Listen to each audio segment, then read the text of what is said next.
3 minutes, 22 seconds remaining here in the third. The inbounds pass goes into Lewis the third. Anderson almost took it away. Holder for three. Yes! Keith on the drive, trying to break through the double team. Finds Nix instead. Gets the ball back. And here's Jones with running room, trying to find Nix. He flips it up and in. Oh my. Just his ability to finish through that broken play gives the Express the opportunity again. Here's Lewis the third, one-on-one with Nix. Big assignment as the ball almost gets poked around. And here's Marlon Johnson, who throws it down. Welcome to this episode of The Media's Input. I'm your host, James A. Paxton. To check out this interview and previous interviews, go to the YouTube channel, James Paxton. My last interview is with Chris Castellani. He is the Tigers podcaster for Locked On Tigers podcast, and he works for Maize n Bruin, does a University of Michigan podcast, and a movie reviewer. That was a very fun interview. Today, it's my first ever interview not in the state of Michigan. We go to Windsor, Ontario. It's the Windsor Express play-by-play broadcaster, Mr. Aaron Sanders, who is wearing an amazing suit today. Aaron, how are we doing? Oh, we're doing good here, James. Thank you for having me on here. And yes, it took a while to decide on the suit, but I figured, you know what, everybody went with the blue floral print, so I'm not going to defy them of that decision. So thanks for having me on here. How many suits do you have? How many did you have to pick from? Or was it those two that you put on Facebook? Well, I figured that I have over 30 suits, believe it or not, and 238 ties, but who's counting? But I figured, you know what, to make things, more interesting and more fun of the interview, I decided, let's go back to the flowers. It's summer, things are blooming, so I picked two of the flower jackets that I had, and I just put it up on Facebook, and I said, it's up to you guys. And the consensus said blue won, so here we are with the floral print and blue. I love it, man. I definitely love the shout out you had earlier in the week to the podcast. That was very much appreciated. Thank you. What have you been doing since the coronavirus hit? There's not a lot of sports going on, and you and I are big sports guys. So what has filled your time up? Well, I've been behaving like a lot of people, but at the same time, I'm keeping myself busy with my podcast, which I brought back a few months ago. And then I have a new video YouTube series that's called the Game Show because, believe it or not, even though I'm a sportscaster, we all have hobbies. And my hobbies is collecting board games of some of your favorite game shows or the game shows that you haven't heard before. Because I've been a game show fan since I was a kid, and we just started this series, and I'm so far in the progress of taping the second episode. So I got that working for me. And then I got the Frostcast, which is my podcast that's been on and off like a light switch for the last 3 or 4 years. But I just did a recent episode talking about how we just moved up to stage 2 in this whole pandemic thing in the Windsor, Essex County. So I just shot the breeze and just told it like it was when it came down to that decision. So I have that. And of course, staying at home when necessary. So you're a huge game show fan. Who's the best game show host of all time? And Aaron Sanders, mine. Well, in my mind, it comes down to one person, which not a lot of young people would know these days. He is known as the Dean of Game Shows, and his name is Bill Cullen, born in 1920. He's done over a lot of game shows. He hosted the original Price is Right. He hosted Blockbusters, which was more popular over across the pond. And he also hosted the Joker's Wild Pyramid. The list goes on and on. I mean, this is a guy that knows how to ad-lib on the spot and stay a traffic cop on the air to make sure the game's going real well, and know how to communicate with contestants. You see that with Pat Sajak and Alex Trebek and Drew Carey these days, but there will never be another Bill Cullen. And trust me, his accolades, and I even got his book that someone wrote a few years ago, and trust me, he's came from a long way from what I read. So a dynamic guy, and you could see him on reruns. I love it. I didn't think we'd be talking Bill Cullen today, but you never know where these episodes take you and stuff. So tell me about your history, where you started out, what school you went to, how you decided to get into this career. Well, first off, I want to give a shout out to Assumption High School, because there was one religion teacher that really saw the light in me, and her name is Mrs. Grapka, because she was the one that found out that I had the voice to do it. So we would have these assemblies and she would put me on there, and she had faith in me. And then I just got to thinking, you know what, let's get into broadcasting. Let's do journalism. So in 2013, I enrolled in the St. Clair College in the journalism program, and they taught me a whole lot. The professors, they've been in the situations before. They've been to numerous networks where they worked at, and they helped me there. And I graduated there in 2015. So a 2-year program, really beneficial. And then I took the optional third year, which was media convergence, and I graduated in 2016. So overall, 2 diplomas in 3 years isn't bad, but I have to credit St. Clair for getting me started there. And interestingly enough, they're the ones broadcasting the Windsor Express games now. They just, unfortunately, due to the pandemic, they finished their 2nd year in broadcasting, but I saw the situation as full circle. So that's where it all started for me education-wise. Broadcasting-wise, you have to go back to 2015, where we had a different broadcaster at the time, and they wanted me on there. The broadcasters wanted me on there. And I said, sure, why not? Started off as the Express's host for the halftime and post-game show with my co-host, JP Justin Prince, who is a dynamite fella, to say the least. And we've been doing games ever since. And at the same time, in my first 3 years of broadcasting, not only we did the Windsor Express home games, but we also did the home games over in London for the London Lightning. So not a lot of people have done that in the history of the NBLC, but JP and I were able to do that. We were able to cover the Lightning when they won the championships in 2 consecutive years. So since 2018, we've been with the Windsor Express exclusively, but I've done over 140 games in the past 5 years, and it's been going strong ever since. I'm thankful for the opportunity. Why basketball? Out of any other sport or any other hobby that you have, it seems like you have such a diehard passion for basketball. Why is that? Well, I have to thank my father, who's no longer with us, unfortunately. But when I was 3, we watched a lot of sports, whether it was football or baseball. But basketball always struck it rich with me because, you know, everybody's just moving. And when I was a very dynamic and energetic kid back then. So imagine a 3-year-old staying still. I don't think so. I didn't think that I would make it much in hockey because, number one, I can't skate. And number two, I'd be called for offside so many times. I just wanted to go for the goal. But when it came down to basketball, the only thing I have to worry about was traveling and whatnot. So it caught my eye. And, of course, you had MJ going out of the scene after the last dance. And then you saw future stars like Kobe, Shaq, Tim Duncan, Gary Payton, and everybody else. And I was so amazed at their ability that I really wanted to pick it up. So at the young age of 3, started basketball over at the YMCA and other clubs, and it's been going strong ever since. Who was your favorite player back then as a kid? Oh, man. If I had to pick 2, it'd be Tim Duncan and David Robinson from the San Antonio Spurs. I lived there for 6 years, so I saw the evolution of Robinson and Duncan from slowly becoming Tim Duncan's team with Ginobili and Parker. But David Robinson is a role model, no question about it. The way he goes to the community and helps people out on and off the court, very instrumental. And helping Tim Duncan along the way in his early years, I mean, he's one of the most powerful power forwards that I have seen in my lifetime. I mean, this guy gave me a whole lot of faith in the footwork again when it comes to the paint. He can move, he could slash, and he could assist you too. He's not about hitting the game winners. He's about helping the team. And I think Greg Pop and the rest of the Spurs organization help him evolve into a really good man on and off the court. And he's an assistant coach for the Spurs too. So figure that one out. It's very interesting. Do you think Popovich is the greatest NBA basketball coach of all time? Out of all the debates that I've heard, I have to go with this. My answer would be yes. I would consider him on the Mount Rushmore of coaches, along with Riley, Red Auerbach, and Phil Jackson, because this was a guy that knew how to adapt real quickly into the coaching fold. He knew that it wasn't the league of the bigs in the early 2000s anymore. It was the little men, Nate Robinson, Allen Iverson, and whatnot. And he was able to adapt that game so Tony Parker could take over once Tim Duncan got older. So I think I consider him as one of the best coaches of all time.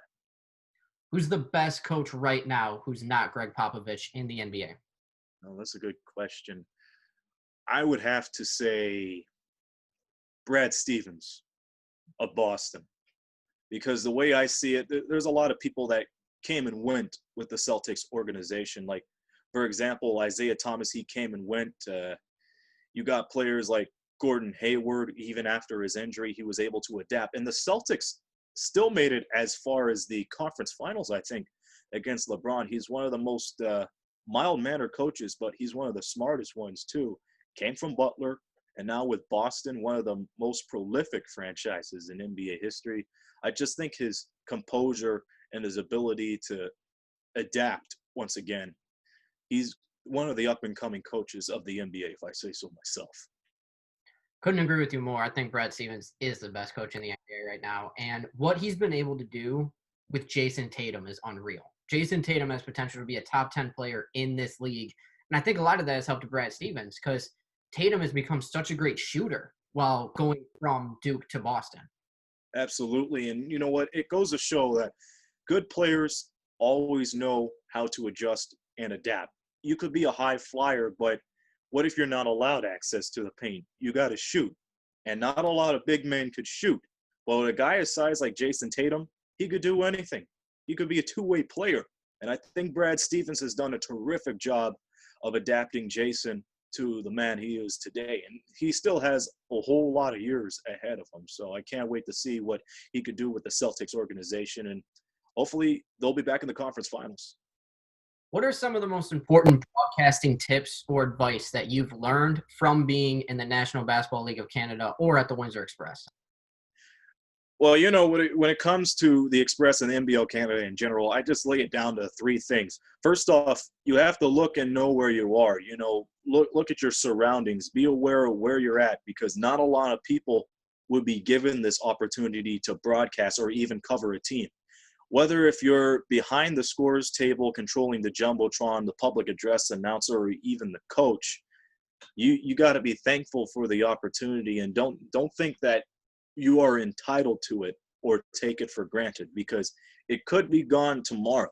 Just remember where you came from and how far you went, and then you realize the bigger picture is the reason why you worked so hard. Second out, standing out takes a whole lot of time. Like in my first year, and JP, in my first year in the NBLC, safe to say that we were a bare bones broadcaster. We try to bring so much to the table, like the attitude and whatnot, and we thought it was a little too much. It was a little too much. So we just let the whole broadcasting theme come to us naturally. And a couple of years ago, I decided, okay, let's go beyond the box a little more. Let's pull a Don Cherry and just go for nice suits. So I was able to do that in the last couple of years. And man alive, my wardrobe, I'm surprised it's still standing this day. But when it comes to standing out, be natural, but at the same time, be professional. When you're on the air, tell it like it is. But at the same time, don't be a homer. If the facts are there, just read it off and just bring it on your own spin. But when it comes to standing out, the world is your oyster. That's number two. And number three, and it always comes down to this, whether if you're on or off the air or even in life, respect. You have to respect the players, respect the coaches, and respect the league, because they're the ones that hire you. The teams are also the ones that hire you, incidentally, but it's because of how you hold yourself as a professional. This is a professional league, so therefore, if you don't apply any of those attributes to what you're doing, then you may be gone, because they're looking for people that they're trustworthy, noteworthy, and whatnot. And the same could be said about the news reporters you see on TV.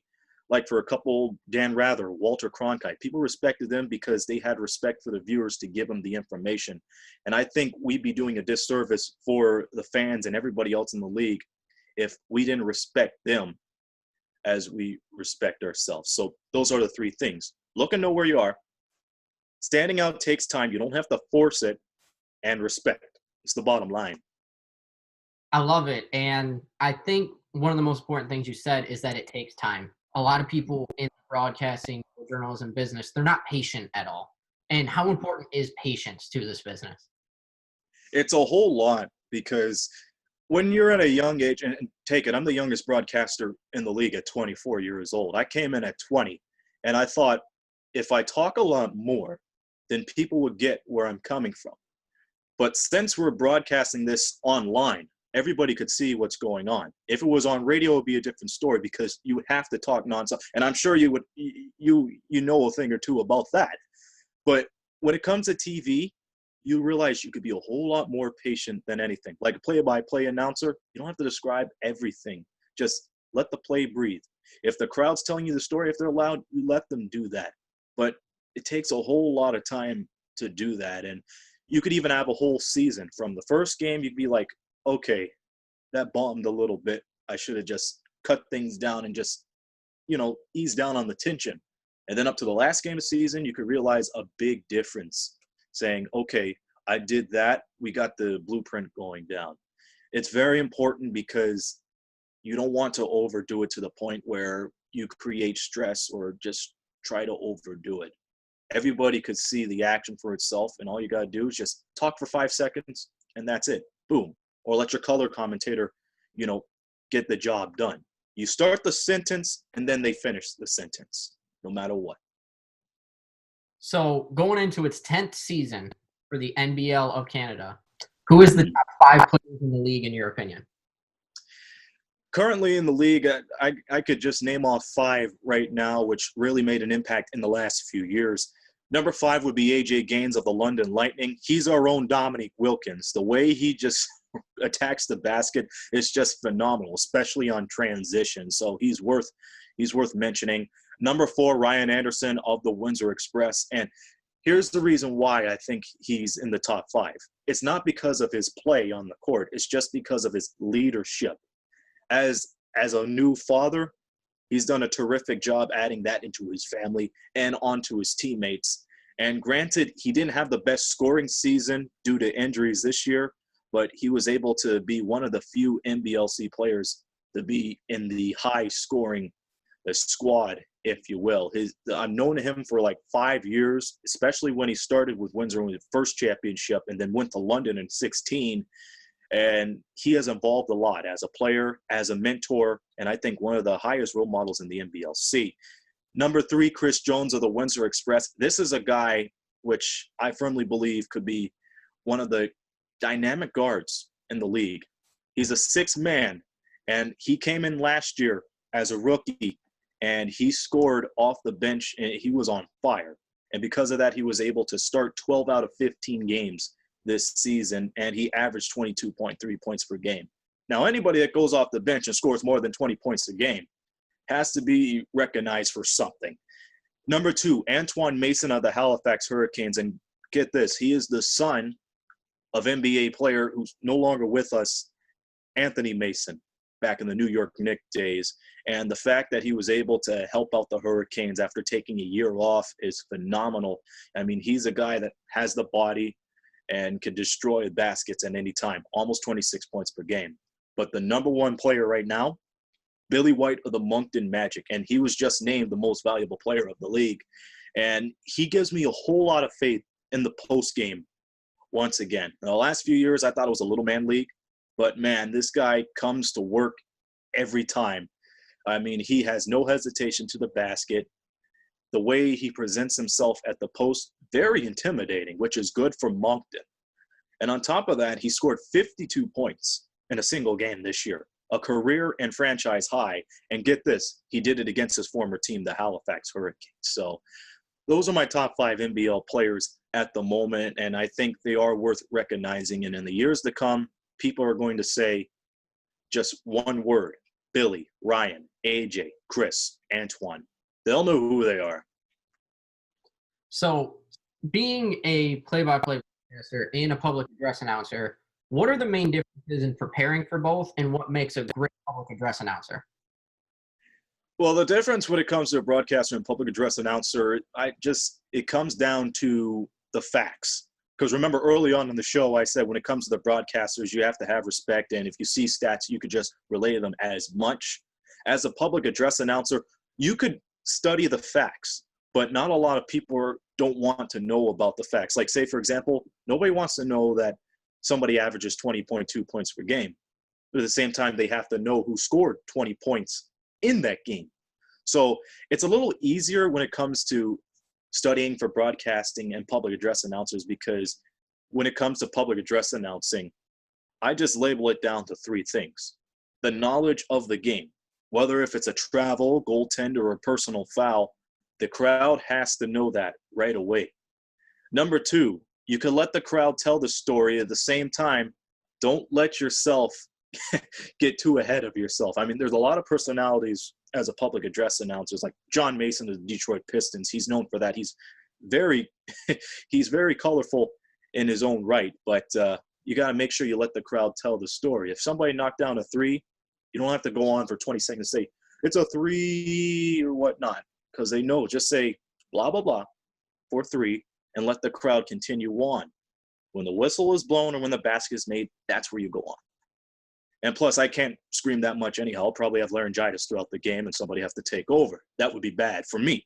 But anyhow, number three, the public address announcer knows that the players are what the people came to see. They're the stars of the show, and you can't take that away from them because, let's face it, they bought a ticket to see the real game, to see playoff games, championships, or even an exhibition game, to see how the team is doing. And the more wins or the more spectacular plays they make, the more they come back. So it comes down to what you know about the game, let the crowd tell the story, and know that the players are the stars of the game. Well, speaking of the players who are the stars of the game, I have a very hard question for you. And I think there are 5 young basketball players who are going to be the future of the NBA. And I want you to rank them from number 1, as you think has the best and most promise in the NBA, and number 5, okay? Luka Doncic, Jason Tatum, Ja Morant, Zion Williamson, and Trae Young. Give me your number 1 5 out of those 5 amazing players who I believe are the future of the NBA. Well, let's start with number 1. Luka Doncic, I think, is going to have the most potential out of anybody. And you know what? It's so funny because a couple of years ago, when I saw him play overseas, I thought he was one of the slowest players on the court. He reminded me of Larry Bird, and I thought back then that the name of the game for basketball was speed and strategy. Doncic had the strategy, but not the speed. And I thought if he wanted to make a living in the NBA, he has to step it up. But it turns out that his strategy and his skill made up for his speed. And he really picked the pace up when he came into the NBA, made a big impact for the Dallas Mavericks, and they picked him at the right time. Nowitzki was on his way out, and Doncic and Porzingis, I thought, made the good fill in the blank when it came down to that. So I have the high potential for Luka Doncic in the years to come. Number 2, Jason Tatum, and we talked about him early on in the way that Brad Stevens helped him adjust his game. You know what? He could be a very dynamic two-way player for the Celtics and get them back into a very, very deep playoff run. Number 3, Trae Young. Back then, I thought, okay, all this guy could do is just shoot long bombs, but he has much more into that. He could slash, and he could play very, very tough D as well. And this is kind of the vibe that Atlanta needs right now. They're going to go through that redevelopment phase. And matter of fact, they've been doing that for the last 4 or 5 years. But Trae Young could be the ones that could help the Atlanta Hawks out. And plus, he's a very young guard, and he's creating leadership much well. Number 4, Zion Williamson. And I'm not the kind of guy that goes for the flashy dunks and everything because I think it would drive people off the game. But Zion, I think, if he's able to adjust his game a little more and become more of a beast in the paint instead of just dunking, and I'm talking about fundamentals, then he could have what it takes to become one of the powerful front court players in the NBA. And number 5, Ja Morant over in Memphis. I mean, looking at his highlights in a couple of his games, this guy is flash. He reminds me of a young Blake Griffin. But as the years go on, he'll adjust more and more. It won't be all about the alley-oops and the breakaway slams. He could be a good player for the Memphis Grizzlies. And keep in mind, if I'm not mistaken, Memphis doesn't have Mike Conley anymore. So they have a good void. They have a good space for Ja Morant. This is a young league now. So if Ja Morant is able to do what all the other young players are doing in his footsteps, adjust during the offseason and about 2 or 3 years, he can make Memphis a good playoff contender once again. Moving on from the young players here, if you were a GM, would you rather have Kawhi Leonard or Giannis Antetokounmpo right now? Man, if they come out with the big guns, Kawhi or Giannis, I would have to say Giannis. It's just the speed, his ability to. I can't believe I'm saying this, but Giannis, he reminds me of a young Kareem Abdul-Jabbar. And funny enough, he played for the Milwaukee Bucks in his first couple of years. But over in the Eastern Conference, they need big-time star power right now, and he's been able to provide that for the Milwaukee Bucks. He has a good coach. He has a good support team. Like, for example, Chris Middleton could shoot outside the threes, and if he's denied that, he could give it to Giannis, and he could take care of business. But I would just say Giannis because of the longevity and the height. Now, if you had to play devil's advocate, Kawhi Leonard, he's got everything, and he's shorter than that.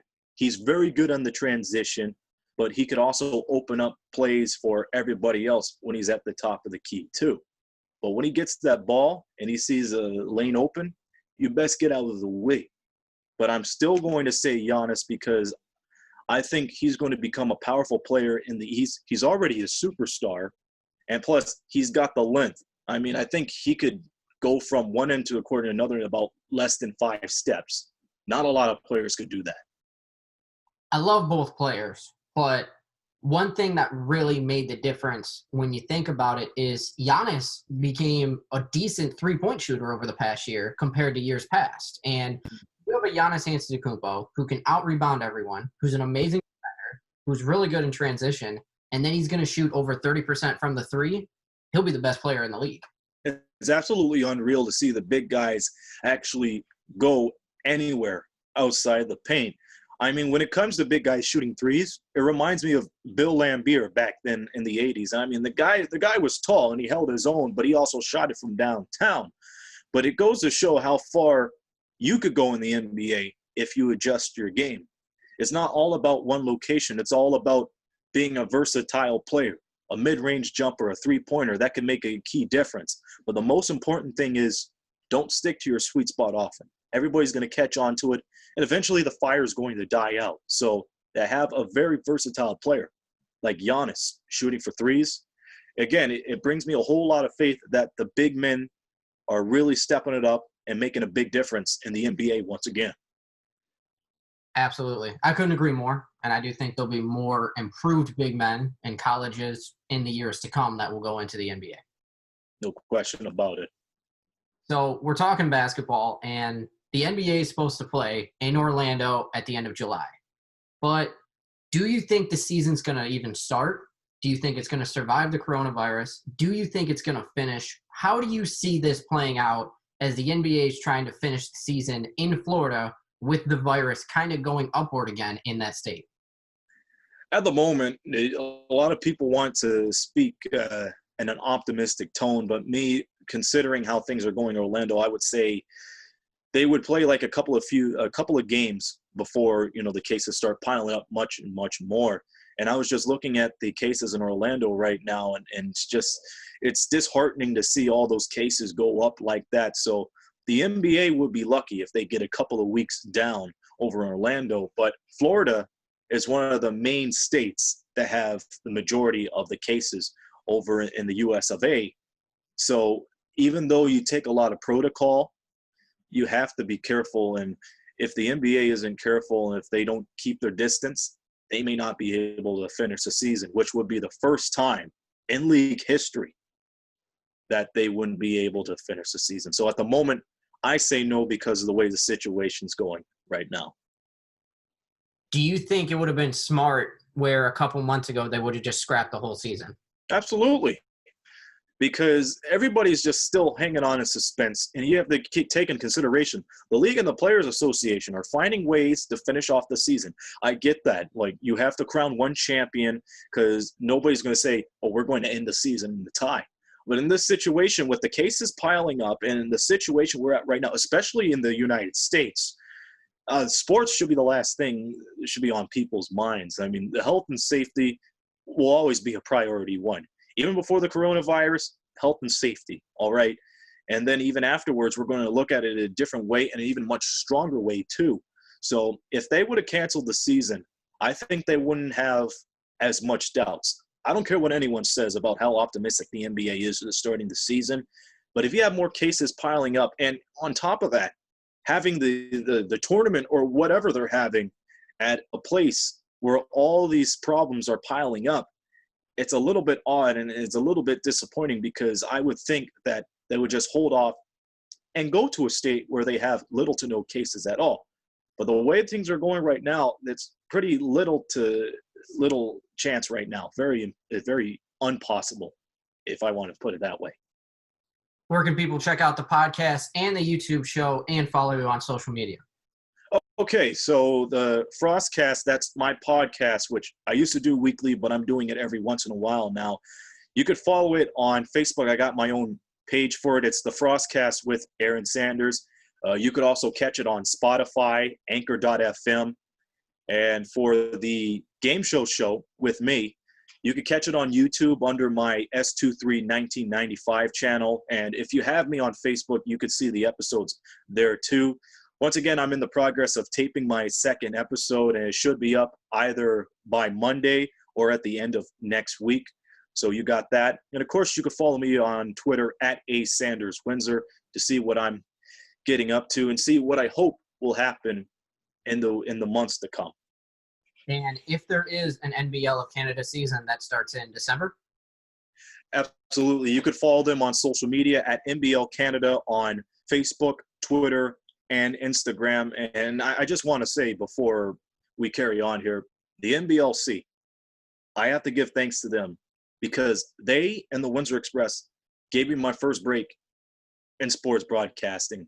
And I think the more players that come into this league, I think the better it's going to be in the years to come. And James, did you know we had an NBA champion play for the NBLC last season? Glenn Big Baby Davis of the 08 Boston Celtics. And boy, did he make an impact. And his experience there will not be forgotten. But this is the league to do it. All right, if you want to make a name of yourself, if you want to go overseas, if you want to go across the border and do something and win a championship with these 8 teams, this is the league to do it. And I have to give them thanks, because without them, I wouldn't know where I'd be right now. And do you think this league is going to continue to evolve and maybe have more teams in it?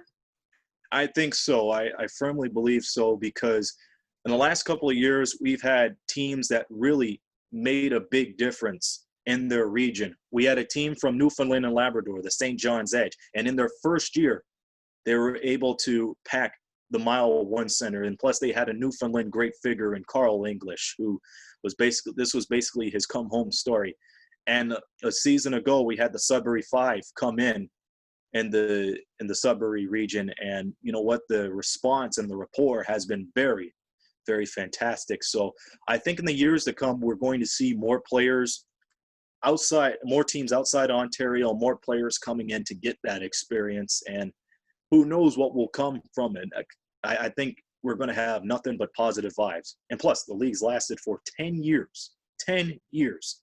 Not a lot of leagues could last for 10 years, but the NBLC has done it, and there's a whole lot more positives along the way. Couldn't agree with you more. Thank you very much for the interview, Aaron. To check out this interview and previous interviews on the YouTube channel, James Paxson. And as always, yes, Mr. Aaron. Well, James, thank you for the time, and I appreciate the opportunity. And for everybody out there, stay safe, do the right thing. We're going to get through this, all right? Thank you, Aaron. We will get through it.